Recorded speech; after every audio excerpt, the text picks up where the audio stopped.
حضرت بایزید بسطامی رحمۃ اللہ علیہ کے اقوال: خوش خلقی اور خاموشی ہلکی ہے پیٹ پر اور بھاری ہے میزان پر۔ کسی نے کہا متکبر کس کو کہتے ہیں؟ فرمایا جو شخص تمام عالم میں اپنے سے زیادہ کسی چیز کو خبیث سمجھے۔ برے اعمال اللہ تعالیٰ کے ساتھ صریح دشمنی کے مترادف ہے۔ کسی نے کہا کہ آپ بھوک کی کیوں اتنی تکلیف کرتے ہیں؟ فرمایا کہ اگر فرعون بھوکا ہوتا تو انا ربکم الاعلی میں خدا تعالیٰ ہرگز نہ کہتا۔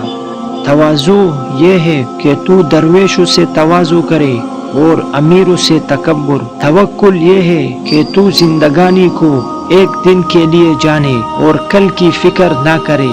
وہ زمانہ غربت اسلام کا ہے جس میں علماء مفتون دنیا ہو۔ نیک بخت وہ ہے کہ نیکی کرے اور ڈرے، اور بدبخت وہ ہے کہ بدی کرے اور مقبولیت کی امید رکھے۔ نفس ایک ایسی چیز ہے جو ہمیشہ باطل کی طرف رخ کرتی ہے۔ وہ خدا کے بہت قریب ہے جو خوش خلق اور دوسروں کا بوجھ اٹھانے والا ہے۔ ملک ایک کھیتی ہے اور عدل اس کا پاسبان۔ پاسبان نہ ہو تو کھیتی اجڑ جاتی ہے۔ جس نے اللہ تعالی عز و جل کے خوف سے خواہشات نفس کو ترک کیا وہ واصل حق ہوا۔ اللہ تعالی عز و جل جسے دوست رکھتا ہے اسے 3 خصلتیں عطا کرتا ہے۔ نمبر 1 سخاوت مثل دریا کے، نمبر 2 شفقت مثل سمندر کے، نمبر 3 تواضع مثل زمین کے۔ نیکیوں کی صحبت کار نیک سے بہتر ہے اور بدوں کی صحبت کار بد سے بدتر ہے۔ اللہ تعالیٰ کے نزدیک قریب وہ ہے جو لوگوں کے کام آتا ہے اور خوش خلق ہے۔ وہ شخص حق تعالیٰ سے دور ہے جو فخر و غرور سے اپنا کام اشارہ و کنایہ سے چلاتا ہے، اور جو شخص خدا کے نزدیک ہے جو اس مخلوق کے کام آتا اور اس کی تکالیف خود برداشت کرتا ہے۔ متکبر کو خدا تک راہ نہیں ملتی۔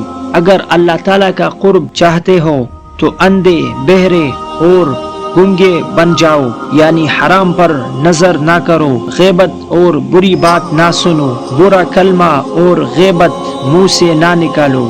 یاد رکھو تمہارا گناہ تمہیں اتنا نقصان نہ پہنچائے گا جتنا کہ تمہارا کسی مسلمان کو ذلیل کرنا۔ خدا سے غفلت عذاب دوزخ کا باعث ہوگی۔ جس نے خود کو پہچان لیا اس نے خدا کو پہچان لیا۔ ترک خواہشات سے اللہ تعالیٰ تک رسائی ہوتی ہے۔ عارف وہ ہے جو اللہ تعالیٰ کی راہ میں خودی کو ترک کر دے۔ خود کو اتنا ہی ظاہر کرو جس قدر تم ہو۔ اللہ تعالیٰ کو پانا ہے تو اپنے نفس کو خیر آباد کہہ دو۔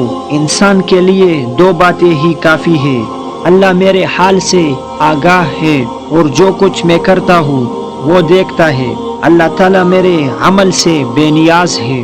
عارف حق وہ ہے جو ملک و مال سے پرہیز کرے۔